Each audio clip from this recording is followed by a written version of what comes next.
आप देख रहे हैं गौ आधार। आज हम खड़े हैं अपने गौ आधार के उन खेतों में जिनकी चर्चा हमने आपसे पहले की थी।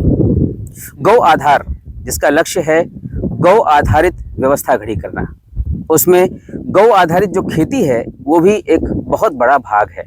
तो हमने गौ आधारित खेती भी करनी शुरू की है।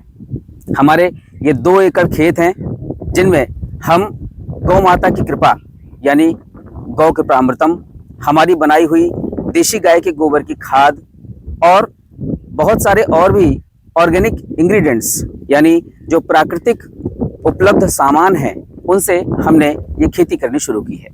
तो हम कर रहे हैं यहाँ पर मुख्य रूप से सब्जियों की खेती। जी हाँ, जिस सब्जी के जहर से आप परेशान हैं, सब्जी खरीदते हुए आपके हाथ कांपते हैं, हमने वही विकल्प चुना कि आखिर कब तक हमारे हाथ कांपेंगे। आखिर सब्जियां तोड़ते हुए हमारे हाथों को ठंडक मिलनी चाहिए, सुकून मिलना चाहिए, ऐसा लगना चाहिए कि आज हमको वो चीज़ मिली है जो हमारा अधिकार है। तो ये हमारे खेत हैं जो अब आपके लिए तैयार हैं और यही हमारा गौ आधार है।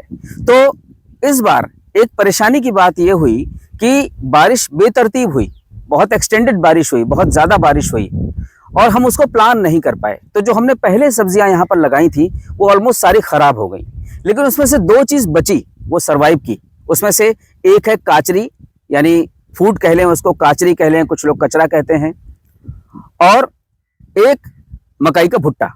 तो मैं आपको पहले काचरी यानी कचरी दिखाता हूं। ये देखिए हमारी कचरी की बेल है। ये जो लोग भी गांव देहात से थोड़ा संबंध रखते हैं, जो लोग पुराने जो सब्जियां हैं जो अब मार्केट में उस तरह से उपलब्ध नहीं होती हैं, उनसे संबंध रखते हैं, जानकारी रखते हैं, वो तुरंत इसको पहचान गए होंगे। जो खासकर जो राजस्थान के लोग हैं वो पहचान गए होंगे, उत्तर प्रदेश के लोग वो पहचान गए होंगे। तो ये काचरी है। अब इस काचरी की खास बात क्या है कि इसको आप सब्जी भी बना सकते हैं, इसका आप सलाद भी खा सकते हैं, और जब ये थोड़ी पक जाती है तो मीठी फूड की तरह इसका आनंद भी ले सकते हैं। एक छोटा खरबूजा कहिए आप इसको। और ये बिल्कुल देशी सब्जी है, इसका अभी तक कोई भी हाइब्रिड वैरायटी उपलब्ध नहीं है, यही बहुत अच्छी बात है। ये बिल्कुल देशी है, तो हम आपको ये उपलब्ध कराएंगे। इसकी एक जो गुण की बात अगर करें तो इसका गुण ये है कि ये पेट में ठंडक देती है, और अगर किसी को कब्ज है यानी किसी को कॉन्स्टिपेशन है उसके लिए बहुत बढ़िया है। जब ये पक जाए तो इसके थोड़े से बीज भी आप खा लें और आप सुबह देखिए कमाल हो जाएगा। तो हम आपको उपलब्ध कराएंगे ये काचरी। तो अब चलते हैं हम मकाई के भुट्टे की तरफ। देशी मक्का यानी मकाई का भुट्टा, जिसको आप आजकल बच्चे कॉर्नफ्लेक्स के रूप में खाते हैं, इसी का वो फ्लेक्स है जिसको बड़े बच्चे शौक से खाते हैं। तो आइए हम आपको दिखाते हैं अपना भुट्टा।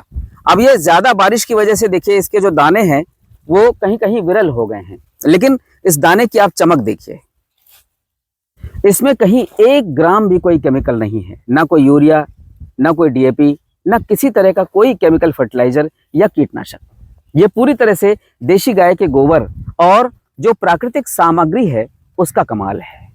ये है प्रकृति की वो देन जिसको हम सब तरसते हैं।